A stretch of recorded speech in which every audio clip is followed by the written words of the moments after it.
4 and 5 wide here in New Hampshire. You're lifting quite a bit earlier than they are. I don't understand how he's holding it. I don't know, bro. That's the data. Wet or dry, Christopher Bell dominated the weekend. Find out how he was able to do it next.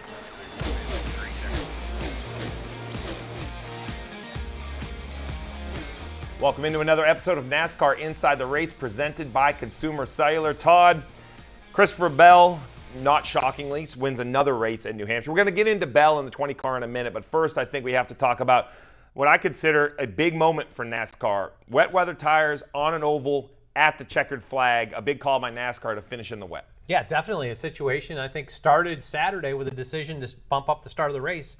Got them in a position where we got to a point it could have been an official race, but when you looked at it, 4:30 were rain shortened, but we were racing again before 7. Yeah, that's I think the best place to start. Let's talk about the timeline in general. I was up in New Hampshire. It was a great race. We were past halfway. All weekend long was affected by the weather, and then we finally saw the heavy enough rains where the race had to be red flag. Surprisingly, or at least surprisingly for me, when they brought the cars down pit road and stopped them in their pit boxes. This is a new procedure change, so if they want to move to wets, it's an easier move. Yeah, I think this is a tell that they're planning on using wet weather tires if they can, because that puts the cars where the teams have the access to put tires on them later. Well, and then after the cars sit on pit road, there was about a 30-minute window there that maybe we could have saw cars on the racetrack, but then the heavy rains came. Now, NASCAR has said while wet weather tires are an option, on the ovals, the intent to run them is on a wet or damp racetrack, not during falling rain because of visibility. They stuck to those guns and they waited until this heavy set of showers moved through. Yeah, you looked at it at 5:30 coming on 6 o'clock. It didn't look very good at all, but that front, if you looked at the radar, looked like it had a definite end to it. And we got to that point. They were about 6 o'clock. They started driving the racetrack. We were racing before 7. So I know this sounds silly, and I'm going to bring it back, and I want to really focus on something. 6 p.m., the track's soaking wet. There's no way this race restarts in the dry. In my opinion, I've been up there all weekend. It was very heavy humidity, mist in the air, taking a long time to dry the racetrack. With sunset being around 8:15 or 8:30, I think any other race in the history of NASCAR, pre-wet weather tires, the decision is made, the race is over. Yeah, it definitely is. It's just one of those situations. And we saw it. The cars didn't even get the racetrack completely dry. They may have gotten a groove dry, but that was it with all the cars out there on the track for over an hour. And then, you ask, well, if you have wet tires, why are we drying the racetrack? So standing water, even the heavy area, the idea is, wet is almost a bad word. It's almost like a damp track. We want to get to the point where it's definitely too wet for dries, but we do not want puddles, and it's really the spray. I don't know if it's traction of the tires as much as visibility for the drivers. Yeah, definitely one of those situations. And when we saw this go green, the guys in the back had good visibility still. You had to get to a point where we can deal with getting the racetrack at that point. And those Air Titans, they do a really good job of moving the standing water off the racetrack. They do. Then the wet weather tires were put on, and then it was time to go. Now, I'm going to be honest. 2 things. I was shocked it was a double file restart. I thought we were going to see single file restarts. NASCAR has the ability. And I felt really good about it. And then we saw Corey LaJoie spin by himself under yellow and Kyle Busch wreck under yellow. I started to get a little bit nervous heading into this moment. And kudos to all the drivers, because we were able to pull this restart off and get going at 5 wide. But they figured out how to get there, and they made pretty quick studies of where the lines were going to be. Now we have about 80 laps of racing left at 6:57. We have over an hour of sunlight.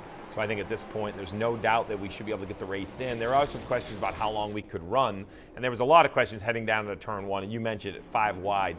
I want to take a moment, though, and thank the drivers and really appreciate what they did, because while not all of them were excited, all of them were committed, and they put on a great show. The place was packed. This is a big moment in my mind for NASCAR. Now, if you're a fan and you're buying a ticket to go to a race, this is one more thing you have to consider. If you're going to a road course or now some of the short tracks and wet tires are an option, the chance of you seeing a completed race goes up greatly. Yeah, it definitely does. And I think they got as good of an entertainment value after the rain delay as they did all of the race before it. You got to see something different. And that's part of what's cool, is you get to see these drivers kind of hunt out where they're going to race, and it puts on a good show. Well, it puts on a good show, but it wasn't the same for everyone. I think the big winner in the rain extension was SHR. We look at Josh Berry and Chase Briscoe. They ended up finishing second and third. Why don't you we got a little, where's the red exactly? Here's the red flag. This is the red flag right here at the end of this caution. Yeah, so if you look at that, I mean, you can look at both lines, right? They do it at a different time, but they kind of make quick gains, and then they just keep making track position. Other than Christopher Bell, they were the two best cars. I mentioned quick gains. It was right away for the 4 of Josh Berry, lap 229. It's really just a little bit of everything. Yeah, discipline's a great word. I was wondering how we were going to break this down. Discipline is perfect. Put himself to the bottom, got under the paint, which we saw being a problem for other guys, but just wrapped around the bottom here. Good handling race car to have some turn, but just stayed committed to the bottom. And as guys slid up the racetrack, he just passed a bunch of them. I put it in double time because I want to show you a bunch of corners because once again, 54 slides up. The 1 or the 4 just kind of, he's chasing the 1. That orange tail in front of us is the 1 of Ross Chastain who ends up spinning out, which is really nice work by Josh Berry. You wonder what information was gathered there because now on the next restart, the 14 of Chase Briscoe, a very different approach, but the same level of success. Yeah, definitely drove its way forward, made a bunch of spots here in a couple laps, but got himself to the middle, worked his way around it, just found a different place to go. Went where cars weren't, but they were able to do that. Well, then unfortunately, it can't be good for everyone. SHR cars go to the front. One Joe Gibbs Racing car specifically goes to the back. Why don't you put that red flag in again just for the viewer at home? Yeah. It's going to be right about here. Yeah, so trending down. And this is the 11 of Denny Hamlin. You know, I would love to tell you kind of why. We heard some audio. Yeah.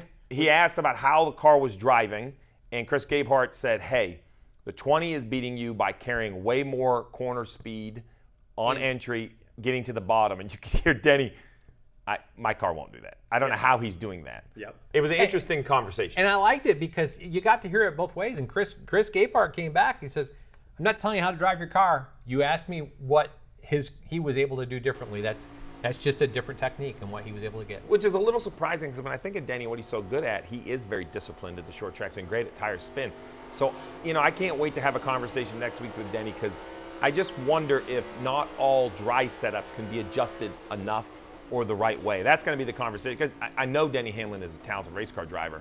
So if everyone else was figuring out why couldn't he, I wonder if it was just his setup couldn't get there. And let's remind everybody, it's not, this wet weather tire is the same tire that we put on at road courses. So we go from the left side tires being an inch in circumference smaller than the right sides to being the same size as right side. So these crew chiefs and teams have to make pretty drastic changes. So tight. So basically when you lose stagger, the car doesn't want to turn. Yes. So you're saying two things. One, we have to get the height of the car back right because now Yes. the left side Gotta tire get is the left bigger. sides down. So we got to lower the left side And you've gotta free it up. Got to make it turn somehow. Yes. And understand that if we go back to dries, it could possibly be a live pit stop. So you got to kind of get somewhere that you might be able to get out of. Yeah, definitely. It's not just straightforward of switching tires. Well, so then after all of that, 8:09, the checkered flag falls. This is kind of the overtime finish. And I will tell you, it looks much lighter than it is. You pointed out the exhaust. Yeah, if you look at this, when everybody lifts, you can see all of the flames coming out the exhaust.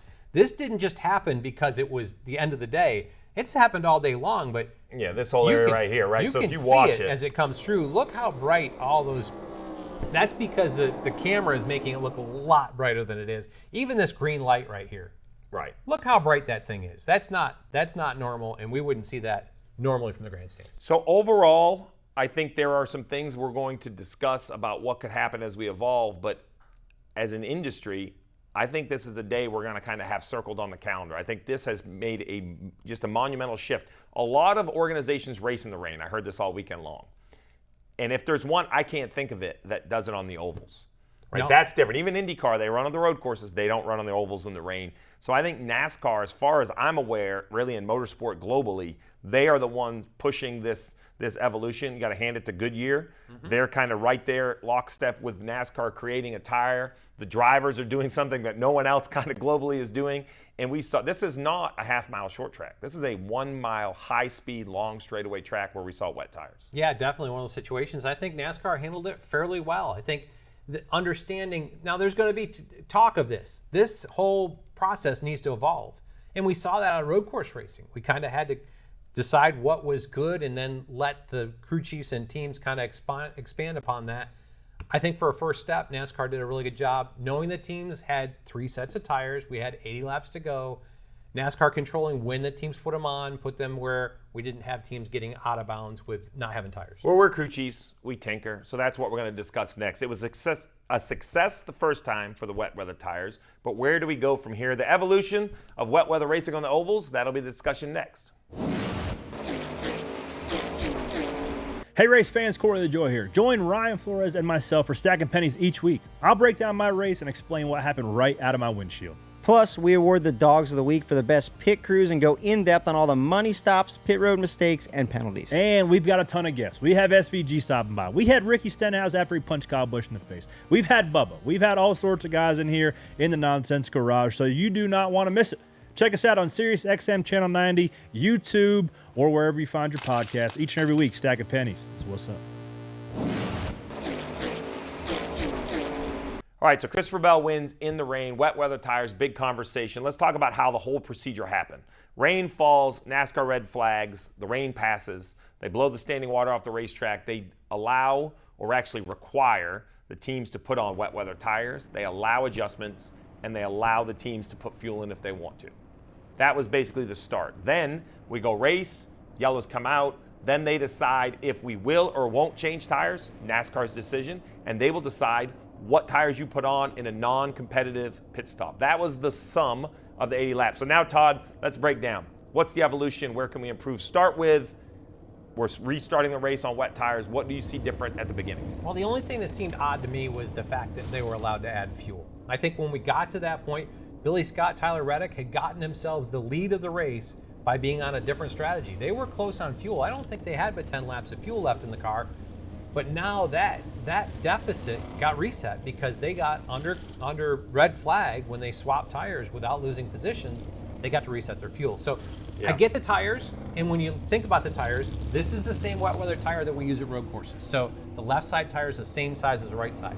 No stagger like we would run in an oval. Right. Our ovals, the slick tires they had on here, the left side tire is probably over an inch smaller in circumference than the right. That helps them turn. So they've got to allow adjustments to make that balance change to get the cars freed up when they put the wets on. So I like that, and I agree. I would prefer no fuel. If we are going to add fuel, I just want the procedure written down, and I'm going to call the race knowing that if we do swap over, I kind of get what I call a free tank of gas. I don't lose any positions. I like that. Now let's move forward. Now we've run the race. We're out there. We're running on these tires. The conversation is always going to be how long they can last. These tires wear. Let's take a look. We got a couple different images. This is a wet tire from this weekend's race. Christopher Bell's car, I believe. Yeah, it looks great to me. I mean, this tire right here was early on when the track was very damp, and everything about it looks right to me. Yeah, when you look at this, and I guess let's zoom in over here, but the edges of these grooves are still sharp. And that to me is a tire that's actually wearing properly and still has good use left in it. As opposed to, I'm going to move forward to the next issue. This is later. Now the track is drying, which means this softer rubber on these Goodyear tires gets too hot, it blisters. Much like touching a hot pan, your skin kind of bubbles and pops. If we zoom in, we're going to show, first of all, these big, massive blisters. That's got to shake, vibrate, and lose overall grip. Yeah, definitely one of those situations. You talked about it. It breaks apart from the inside and works its way out. And if you look at the grooves here, very, very worn on that groove because the rubber's overheated and just kind of working its way away. It doesn't have good definition anymore. It's losing its ability to pump water. So that is the why. That is why NASCAR is in the tire business. They're going to try to make sure everyone is on a more even playing field. And I agree with that at our first attempt. Yeah, well, you looked at it. We had 82 laps to go when we went on wet weather tires. Goodyear only gave the teams 3 sets of wet weather tires apiece. That's part of the tire allotment for the weekend. You can't get more. So NASCAR is making the decision. If I've got to go to 82 laps, I've got to make sure that we get these properly spaced out and don't have somebody run out of tires. For me, it's very simple. I think that NASCAR could find some confidence and the competitors could find confidence at the ovals to operate like we do at the road course. The difference at the road course, when rain comes, NASCAR determines the track to be either wet, which means you are required to put wets on, or damp, it's your option to put wets on. Or dry. And that, or you can start on dries or stay on dries. But then at that point, once you go back racing, it's on you. If your driver's out there saying these wets are unnecessary, I'm blistering them, I want to put dries on, you can just come to pit road and do what you do. I think the tire decision comes with confidence. From what I saw in New Hampshire, I love to talk to drivers, but I have the confidence to put this back in the team's hands. Well, we heard Cliff Daniels kind of articulating on the radio, let us make the call. And I think long-term NASCAR will do this, but I think as the first step of how we're racing on ovals, on a 1 mile oval, NASCAR had to control this to make sure we got to a good point before we let the crew chiefs and the teams make decisions. My other pet peeve, and I agree with the decision in this instance, but I want some sort of pathway to get it changed, is I don't want non-competitive pit stops. I want pit road to be a point of conversation, a point of competition. I think perhaps we could slow pit road speed down. These digital dashes have the ability, if it was predetermined, you could have a second setting in there. It's too important. We've seen championships decided on pit road. It's one thing if you're going to run one set of tires, but this was 80 laps, 2 different tire changes. I want not only what tires to go on to be the crew chief's decision, but I want to see these very talented pit crews part of the competition. Yeah, and I think long term that's got to be a goal for NASCAR to get this to the point. But they need to get the pit road dry to the point where we don't have cars sliding around in each other. We've got to keep people's safety at utmost. But if we could get pit road dry, get the jet dryers down there while cars weren't on pit road, I think it put on a better show. It was a big day for NASCAR. I'm sure the conversation is going to continue. The one thing all of this conversation hasn't touched is the winner. Christopher Bell was the best in the dry. He was the best in the wet. We're going to break down just how the 20 went to victory lane next. I'm Ryan Flores. Join Kim Kuhn and myself each and every week right here at Around the Track. Whether you are going to the racetrack or watching from home, we get you ready for all things national and regional level. And we'll tell you who and what to watch for each week. Plus, we get you ready for the weekend at the racetrack. And Erica will help you place your bets to win some easy money. Be sure to check out Around the Track every Wednesday on NASCAR's YouTube channel. Well, 7 times out of 11 starts in the 3 National Series. Christopher Bell sweeps the weekend this weekend. He wins Xfinity and Cup. I mean, is the 20 this good? Is Christopher Bell this good? Is it all of the above? D, all of the above. I thought that the JGR cars looked good this weekend. Martin Truex Jr. was competitive at times. In the dry, I thought Denny drove forward, but Christopher Bell was definitely the best car here. And as you said, 7 for 11 is phenomenal. 4 for 4 in the Xfinity Series. So impressive. Give me the vertical line for the red flag, because this is the tale of 2 races. There's really, we call it the dry New Hampshire, and then we're going to call it the wet New Hampshire. So if you look at the dry New Hampshire, I mean, everything is what you want it to be. Doing good, good, good. I will say, though, did lose in all of these yellows, did lose a little bit of track position, was back to 9th when the yellow flag came out. More of a strategy call than on the racetrack. That's what always happens in New Hampshire. A bunch of yellows, people pit at different times, and then there's this little bit of leapfrog on figuring out which strategy you need to be on. Yeah, definitely one of those situations. Didn't come straight forward from there through those cautions, but once we put the wets on, what an right impressive away. drive. I mean, I don't have to go very long. It is basically straight up, and then he has track position. And straight up is the move. We have to show it. It was right away. First of all, it was a mindset. We interviewed Christopher Bell on USA about it, and he not just sounded excited, he looked it. He looked like a driver that couldn't wait to go see what the heck was going to happen. Well, he had the best car, and he was 9th. So Yeah. I'm sure he wanted a reset. So right here, let's take a look. Christopher Bell, I'm going to give you a chance to get your eyes on him to start. He is sandwiched really between Harrison Burton in the Motorcraft car, and I believe that's Austin Cindric in front of him. So when we hit play on this restart, check this out. Everybody a little timid, as they should be. They're thinking relatively normal lines. Blaney all the way down on the flat. Bell gasses it up on the outside. So impressive. Here he comes off from turn 2. He's going to jump to the outside of the 51 and just keep on going. This is the onboard of Bell. As you watch this, one of the things they talk about not going in the rubber, he's up on the old asphalt above where anybody's run. I think that gave him really good grip, but he drove all the way forward, like you said. Beside Justin Haley here, exits from 9th to 4th and really gets the rest of them here in the next lap. Yeah, it's so impressive because you see the spray. I mean, this is literally lap 1 on wet tires. He crosses the 38 over right here. Todd Gilliland sliding up a little bit. The 20 gets the power down, and he gets the 38 this time just off turn 4. Yeah, definitely got himself up to 3rd here. Just a really, really good drive. And I think he gets Blaney down here in this corner. Blaney goes to the bottom, and he's up there rolling again. Gets himself to 2nd. 2nd for the yellow. Now we're going to look at a later restart. This is lap 242 on the inside of the 45. And this is where Bell not only shows he knows how to test the grip of the racetrack up high, but look at the patience right here. He rolls right down to the flat, 45 misses the flat or gets caught on the paint. Either way, slides up. Yeah, definitely. Discipline to getting there. Exits right off that wall. The 45 looked like he slid up on the paint. He's got control of the race now. And that was the pass for the win. Christopher Bell led early in the dry and then ended up, kind of recovering and figuring it out. The only real driver in my mind in the dry that not only did I think he was very good, he passed the 20 car at one point. That was the 19 of Martin Truex Jr. Pit road does the 19 in before the rain. This happened. Take me through exactly what happens. This was one of the last stops before we went to the rain. Little bit of a bump here on the right rear, and good that the changer realizes nuts not tight, but this is just devastating. It's going to cost you 6-7 seconds, pretty much put him to the tail. So if we back it all, let's back it down one more time and talk about just how quick this is. You and I talk about this. Yep. 9.5, 10-second pit stops, you can make sure everything's done.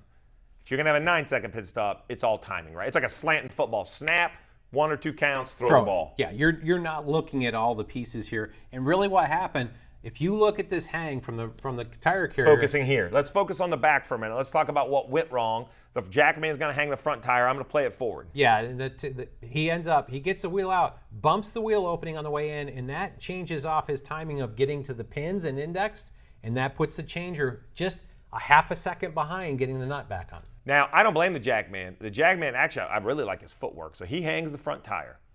We've seen the Hendrick guys reach over like one hand and draw up. He almost slides, but he's been coached to do this. Watch, he doesn't take a step with his right foot. He just takes a big lateral step. That way he can leave in a hurry. And I'm going to kind of play it forward. He hangs his front tire.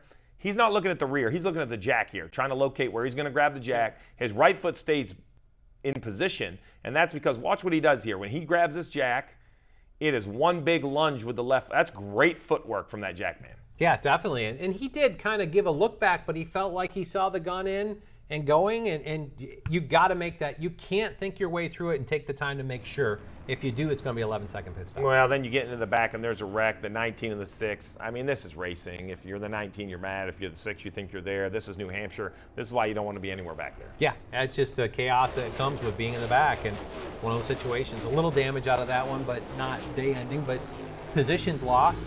It's tough to recover in New Hampshire. All right, well, we head from a flat track in New Hampshire to the banked concrete oval at Nashville Speedway. It's a little bit outside of downtown, but if you want to check it out yourself, you're going to have to tune in Sunday, 3:30 Eastern on NBC.